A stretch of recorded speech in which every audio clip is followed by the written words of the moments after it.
এই মুহূর্তে 2024 সালের মাধ্যমিক যারা পরীক্ষা দেবে অর্থাৎ মাধ্যমিক পরীক্ষার্থীদের জন্য সবথেকে বড় আপডেট হলো পরীক্ষার সময়সূচি।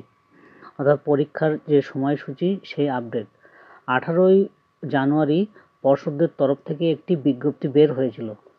সেই বিজ্ঞপ্তি বলা হয়েছিল যে মাধ্যমিক পরীক্ষার সময়সূচি বদল করা হবে। এই মাধ্যমিক পরীক্ষার সময়সূচি বদল করা হলে অভিভাবক মহল সেই পরীক্ষার সময়সূচির জন্য কলকাতা হাইকোর্টে একটা মামলা দায়ের করে, যেটা রায় আজ বেরিয়েছে।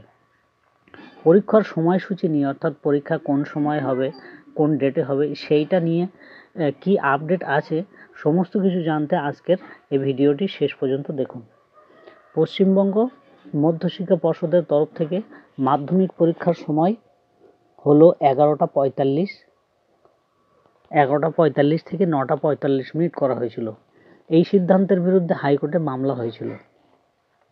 মামলায় বিচারপতি মধ্যশিক্ষা পর্ষদকে ভৎসনা করে, অর্থাৎ তাদেরকে ভৎসনা করে। তিনি বলেন যে এই সিদ্ধান্তের ফলে ছাত্রছাত্রীদের অসুবিধা হবে, কিন্তু তিনি আবার বলেন যে শেষ মুহূর্তে যেন নতুন কোনো বিজ্ঞপ্তি না দেওয়া হয়। পরীক্ষার সময় বদল হওয়া সকাল 9:45 হবে। পরীক্ষার আগে আর কোনো সিদ্ধান্ত নেওয়া হবে না, যাতে ছাত্রছাত্রীদের মধ্যে বিভ্রান্তি আর সমস্যা না হয়। ছাত্রছাত্রীদের জন্য সহজ ভাষায় ব্যাখ্যা দেখুন। মাধ্যমিক পরীক্ষার সময় 11:45 থেকে 9:45 করা হয়েছে। এর ফলে ছাত্রছাত্রীদের খুব সকালে উঠতে হতো। অনেক ছাত্রছাত্রীর পরীক্ষা কেন্দ্রে সময় মতো পৌঁছানো, তার সঙ্গে ঘুমের সমস্যা হতে পারত। তাই অনেক অভিভাবক এবং ছাত্রছাত্রীরা এই সিদ্ধান্তের বিরুদ্ধে প্রতিবাদ করে।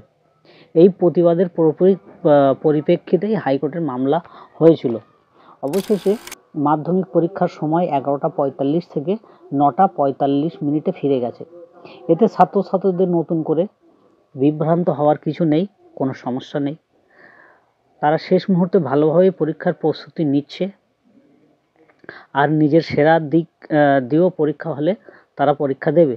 অনেক অনেক শুভকামনা রইল এবং অভিনন্দন রইল জীবনের প্রথম এবং বড় বোর্ড পরীক্ষার জন্য। অর্থাৎ তারা সেই সকাল 9:45 পরীক্ষা হলে যাবে।